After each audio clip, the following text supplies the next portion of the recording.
Assalamualaikum warahmatullahi wabarakatuh. Perkenalkan, nama saya Alfarizi Triangga Putra, NIM 2108613. Saya akan membahas tentang sejarah filsafat, yaitu yang pertama, zaman pra Yunani kuno. Dalam sejarah perkembangan peradaban manusia, ketika belum mengenal peralatan seperti yang dipakai sekarang ini, pada masa itu manusia masih menggunakan baju sebagai peralatan. Masa zaman batu berkisar antara 4 juta tahun sampai 20.000 tahun sebelum Masehi. Kedua, zaman Yunani kuno. Zaman ini dipandang sebagai zaman keemasan filsafat karena pada masa ini orang memiliki kebebasan mengeluarkan ide-ide atau pendapatnya. Pada masa itu Yunani dianggap sebagai gudang ilmu filsafat. Bangsa Yunani juga tidak dapat menerima pengalaman-pengalaman yang didasarkan pada sikap menerima saja, tetapi menumbuhkan Agorean attitude yang senang menyelidiki secara kritis. 3. Zaman pertengahan. Zaman pertengahan ditandai dengan para petampilan dialog di lapangan ilmu pengetahuan. Ilmuwan pada masa ini adalah hampir semua para dialog, sehingga aktivitas ilmiah terkait dengan aktivitas keagamaan, atau dengan kata lain, kegiatan ilmiah diarahkan untuk mendukung kebenaran agamaan. Semboyan pada masa saat ini adalah Axilas Theologia, yaitu abdi agama. Pada masa ini, filsafat mulai ambil jarak dengan agama dengan melihat sebagai suatu kesetaraan antara satu dengan yang lain, bukan yang satu mengabdi terhadap yang lain atau sebaliknya. Peradaban dunia Islam terutama abad 7 yaitu zaman Bani Umayyah telah menemukan suatu cara pengamatan astronomi 8 abad, dan sedangkan peradaban Islam menaklukkan Persia pada abad 8 Masehi.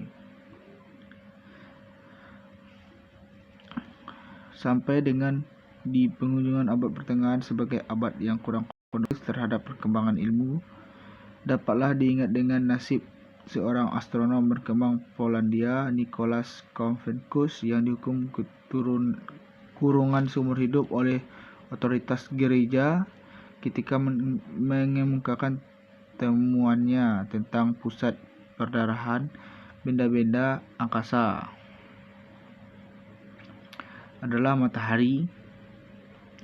Teori ini dianggap sebagai otoritas gereja sebagai bertentangan dengan teori geosentrisme yang ditemukan oleh Ptolemus semenjak zaman Yunani, yang justru mendapat mandar dari otoritas gereja.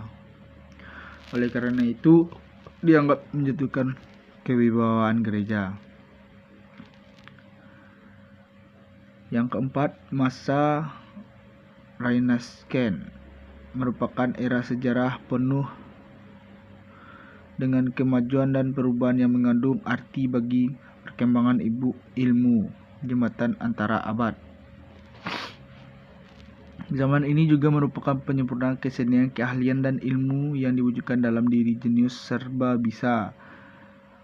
Leonardo da Vinci, penemuan percetakan kira-kira 1440 Masehi oleh Columbus, memberikan dorongan lebih keras untuk meraih kemajuan ilmu.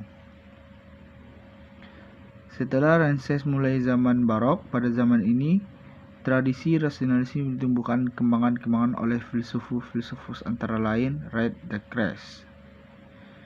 Para filsuf tersebut di atas menegakkan pentingnya kemungkinan akal budi di dalam mengembangkan pengetahuan manusia. Yang terakhir, zaman modern tidaklah mudah untuk membuat garis batas yang tegas antara zaman Renaissance dengan zaman modern. Sementara menganggap bahwa zaman modern hanyalah peluas. Akan tetapi pemikiran ilmiah membawa manusia lebih maju ke depan dengan kecepatan yang besar. Berkat kemampuan-kemampuan yang dihasilkan oleh masa-masa sebelumnya, manusia maju dengan langkah raksasa dari zaman uap ke zaman listrik, kemudian ke zaman atom, elektron, radio, televisi, roket, dan zaman ruang angkasa. Zaman ini ditandai dengan berbagai dalam bidang ilmiah serta filsafat dari berbagai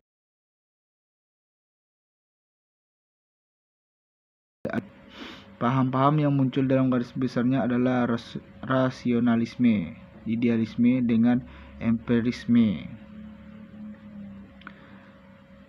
Pada paham empirisme mengajarkan bahwa tidak ada suatu dalam pikiran kita selain didahului oleh pengalaman. Ini bertolak belakang dengan paham rasional mereka menentang para pengarut rasionalisme yang berdasarkan atas kepastian bersifat a priori. Jadi kesimpulannya, filsafat ilmu mengalami sejarah yang panjang selain dengan perjalanan ilmu pengetahuan itu sendiri. Perkembangan ilmu pengetahuan tidak bisa lepas dari perkembangan pemikiran secara teoritis, yaitu senantiasa mengacu kepada peradaban Yunani.